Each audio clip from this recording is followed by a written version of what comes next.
attached to it, but Krishna has put his lips on it. He has tasted it. Now he gives it to you to taste. But it is now sacred food. I know in the Christian religion, they call that the Eucharist. In other words, the food or the bread and the wine becomes not just symbolic, but the body of the Lord and the blood of the Lord are symbolized in these two. And actually what happens is that one partakes of the Supreme Lord. Similarly, in our religion here, when we offer everything to the Lord, as Krishna is telling you to, then what happens is that it becomes sacred. That's why we call it sacred foodstuffs. And when it is sacred, it has a blessing. When it blesses you, you feel very, very uplifted, very upbeat, very enlivened. That's why many people come to this Krishna conscious movement. They have not even heard the philosophy. What's more, they can't understand it, but they taste the food and they're blown away. They just love the food. It's so tasty. After a few years of just tasting the food, they become so purified that they begin to pick up, what is this all about? All I know is I come here, I eat a great meal, I leave, but I'm becoming very interested. What is this book about? So they pick up a book and they start to read it, and they become purified and they can now understand some of it. Krishna has arranged that. And as a result of that purification, Krishna gradually takes them higher and higher into higher levels of understanding. So now I will give the purport. So the point that's being made here is give it to Krishna. Whatever you do, whatever you eat, you do something, do it as an offering to the Lord. Some of you are teachers, some of you are accountants, some of you may be gardeners, some of you are clerks or whatever, some of you are lawyers. You're going to do work tomorrow. Before you start your work, you pray to the Lord and say, my dear Lord, I'm not going to do this really for the paycheck, because that will simply get me more attached to the material things. I'm doing this as a love offering to you. I want to develop my love to you, because if I learn to love you, your grace will be upon me. And how can I live without your grace upon me? People are living out of grace. When they live out of grace, what happens is that they are trying to be the controllers of their lives, when in effect, how can you be a controller?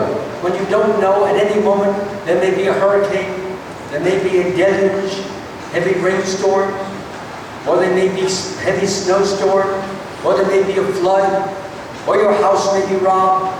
We don't know. Anything is possible at any given time. So we may have some measure of control, but all the control that we have, you may have, so for example, be very wealthy, and you have beautiful paintings on the wall, and you feel, yes, those are mine, I earned them. They're worth $1 million. And then one day you come back, they're gone.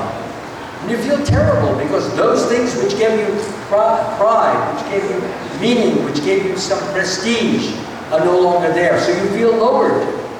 So that's not real happiness. Real happiness comes from within. It comes from Krishna.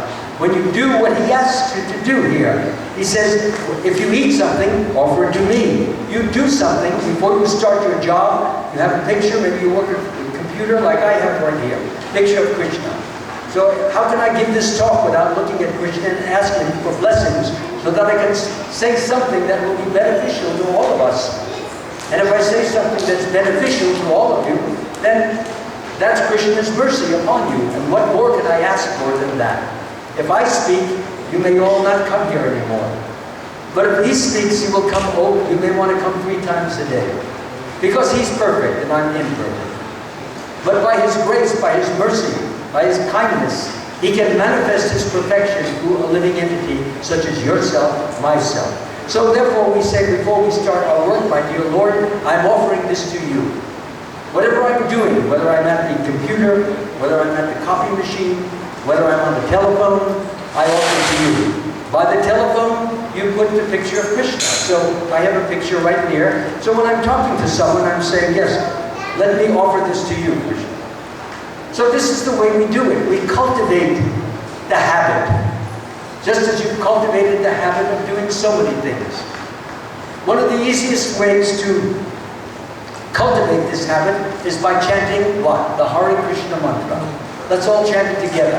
Hare Krishna, Hare Krishna,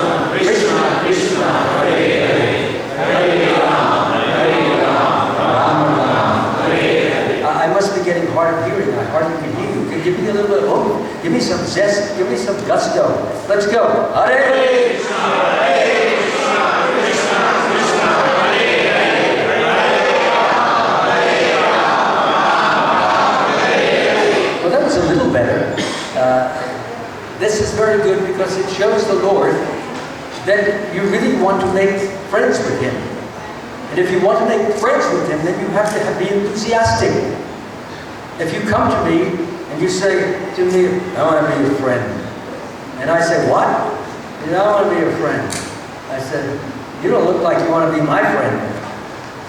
Definitely not. I don't see any enthusiasm, any desire. So you offer me a wet, clammy hand, and I feel it, and then you walk away. No, if you want to be my friend, you have to show that enthusiasm. And that will evoke from my heart a similar enthusiasm. And between both of us, a beautiful companionship will take place. Because each is a well-wisher of the other. This is the basis of good friendship. I wish you well, you wish me well.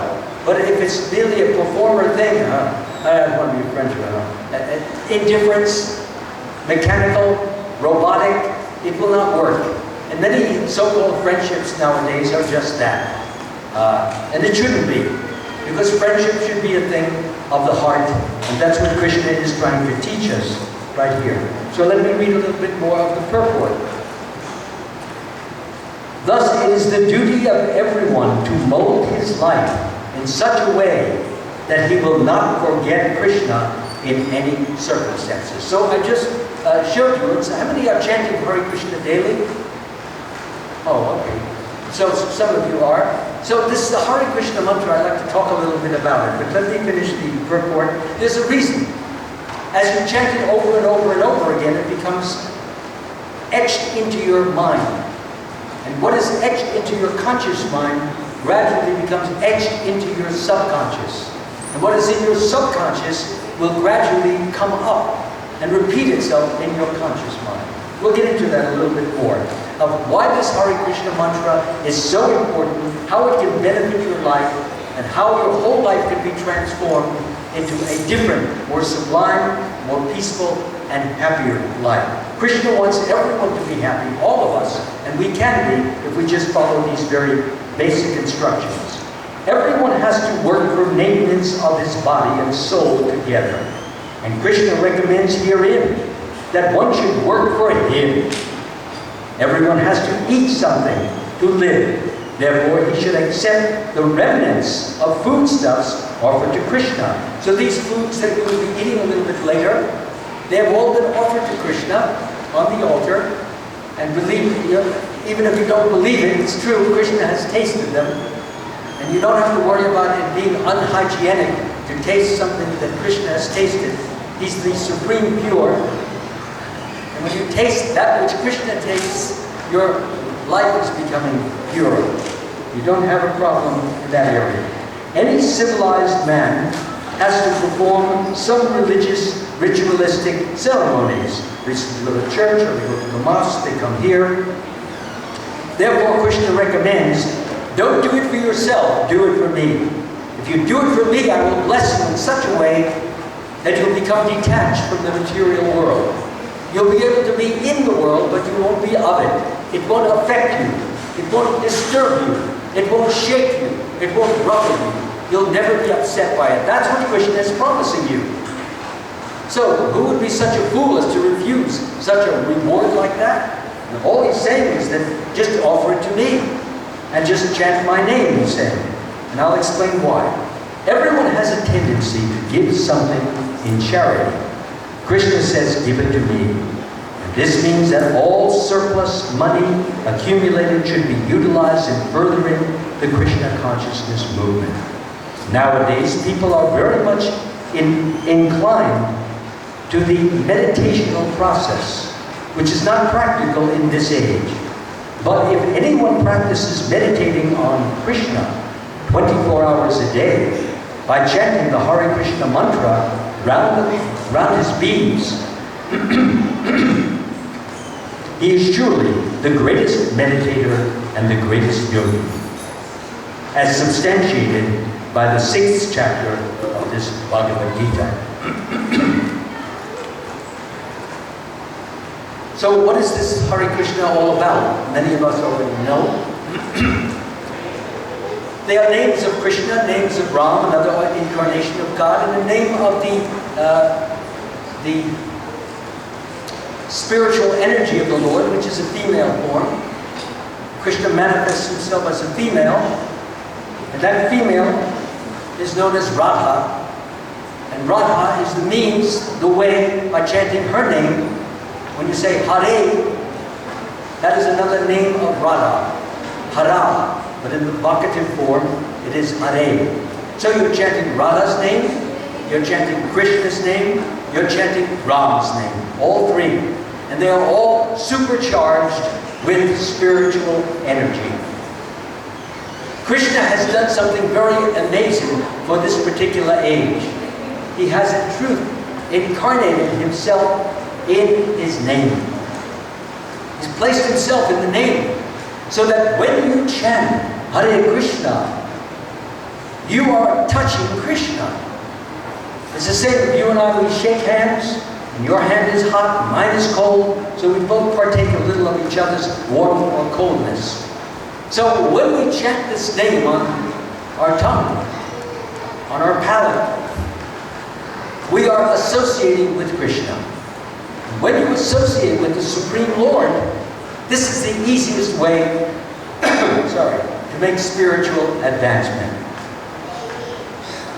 Krishna says in the Chaitanya Charitamrita, or Lord Chaitanya says, "O my Lord, your holy name alone can render all benediction to living beings. And thus you have hundreds and millions of names like Krishna and Govinda. In these transcendental names, you have invested all your transcendental energies. There are not even hard and fast rules for chanting these names. O my Lord, out of kindness, you enable us to easily approach you by your holy name. But I'm so unfortunate that I have no attraction for them." So this is all of us. We don't start out with an attraction. But first you do it as a discipline. As the Gita says, happiness that is in the mode of goodness tastes like poison at the beginning and nectar at the end. And happiness which is in the mode of passion tastes like nectar at the beginning and poison at the end. So what does that mean? It means that at the beginning you may not feel any pleasure or any bliss. And if you give up, well, that's your loss. But those who are patient, those who are persevering, those who are steadfast, will, after a certain amount of time, receive those blessings that I've spoken of. Inner peace, inner joy, inner strength. When I say inner, I mean that Krishna gives you a blessing from within. Krishna is also in your heart, right next to you, the soul. Krishna says in the Gita, yet in this body there is another, a transcendental enjoyer, who is the Lord, the Supreme Proprietor, who exists as the overseer and permitter, and is the super soul in everyone.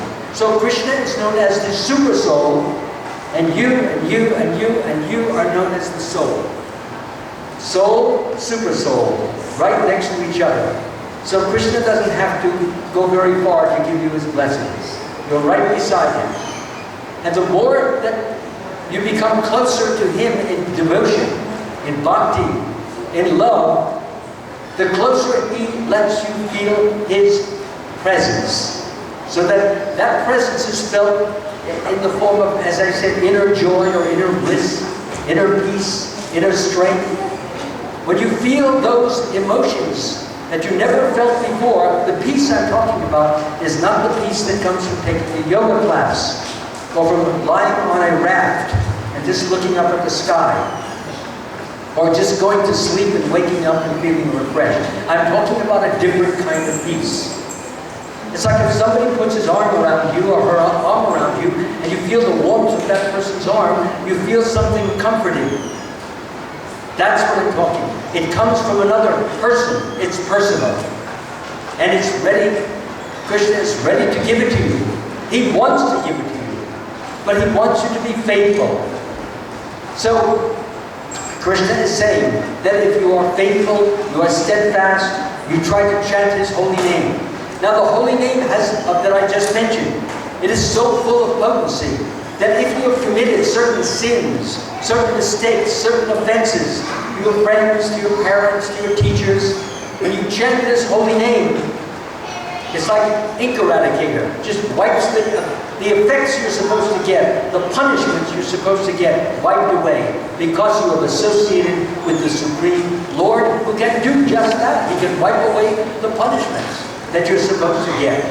Give you a new slate. Not only that, but He can give you the inclination to want to become more and more devoted to Him. This is wonderful. In other words, Krishna is what you might say jump-starting your devotional savers. For example, if you get stuck and your battery goes low, so you call somebody and gives you a jump start so you can get to the mechanic that they can put a new battery in. So that's what Krishna does. He jump starts your battery, and then He takes out your old battery and puts a new battery in Himself. And the result of that is that you feel His peace. We have to take the children out, please. We can't have any noise here. Right now, please.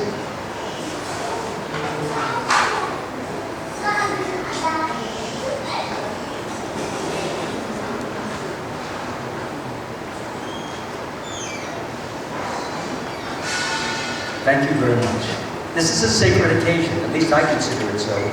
I'm speaking what Krishna has spoken, that's God's words. I'm not God, and I don't pretend to be God, but when I speak His beautiful words, His loving words, His kind words, then they must be treated with respect and attention.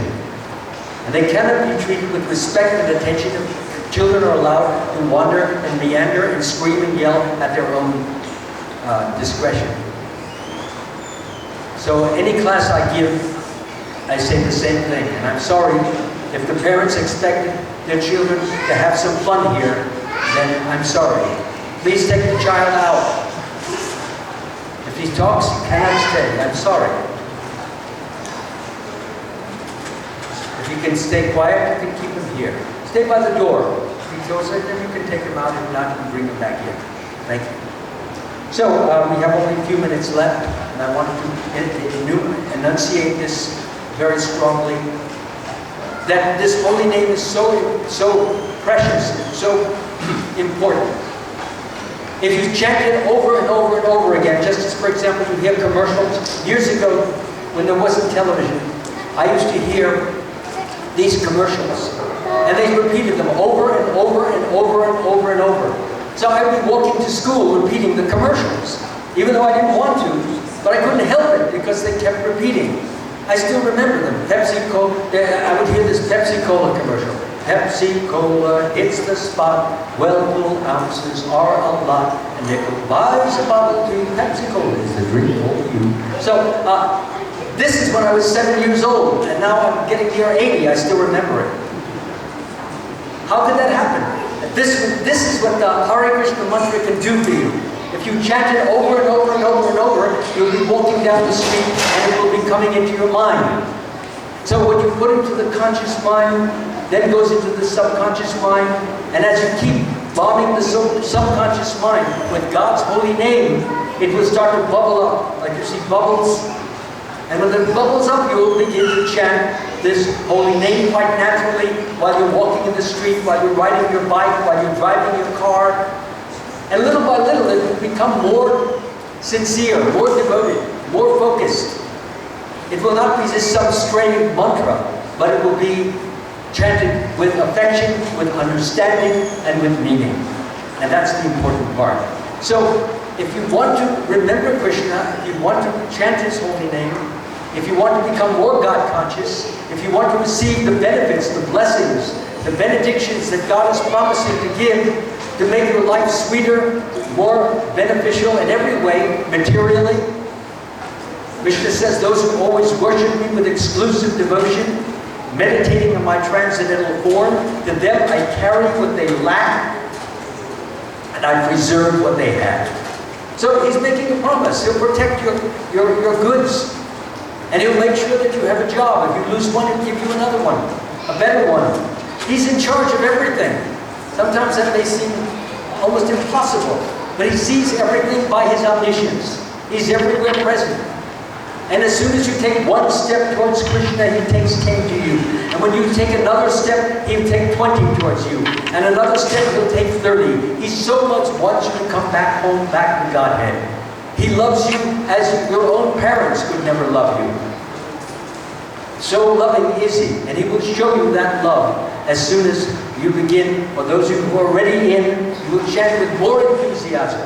Instead of just chanting robotically, such as Hare Krishna, Krishna Krishna, Hare Hare, Hare Ram, Ram Ram, Hare Hare. You have to chant the way you were doing before. Hare Krishna. You're calling. It's like a child calling for its mother. It's got a safety pin stuck in its diaper. And it's shouting, Mommy! Hare Krishna! Where are you, Krishna? Come, I need you, I want you, please. It's a prayer, it's a plea, you're crying out. So when the heart is really begging, crying, entreating the Lord hears very easily, very quickly, and blesses you accordingly. If you don't chant with any enthusiasm, with any, just like a robot, that's good too. I want to make that very clear. Even if you just are yawning like this, like,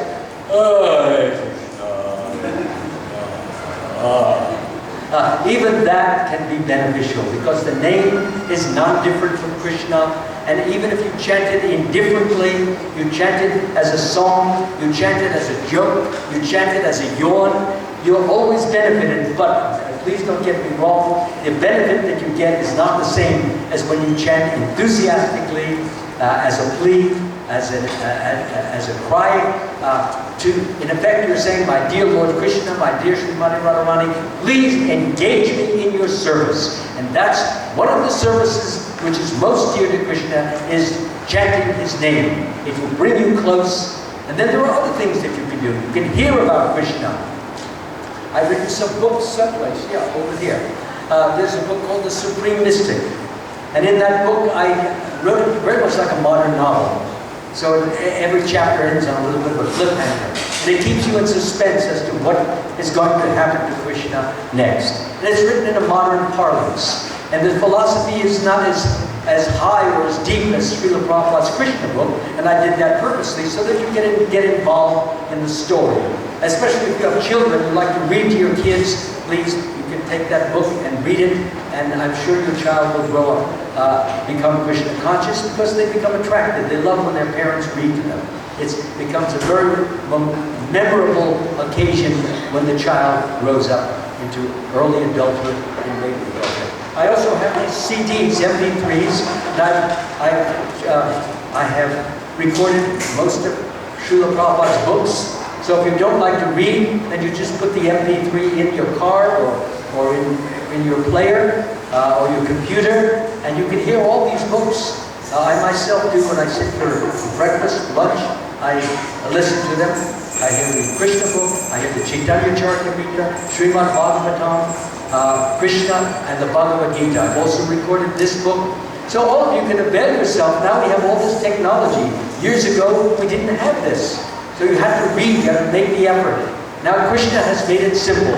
All you have to do is put a one of these discs in your computer, and everything will move forward. So do we all have a clear understanding of this now? The verse says, whatever you do, whatever you eat, whatever you offer or give away, do this for me. And how we will do for Krishna, the way it's going to, I'm almost finished. The way it will happen is that we will chant this holy name, which says, please engage me in Krishna's service, and you will get engaged in the first most important service, chanting. I will take one question now, if any of you have, if I've confused anyone, one question, and then we will end this. Yes, please. It says to be disconnected, like when you're married, to like not want something. You know what I mean? Can you come a little closer? Yeah, because we've got the fans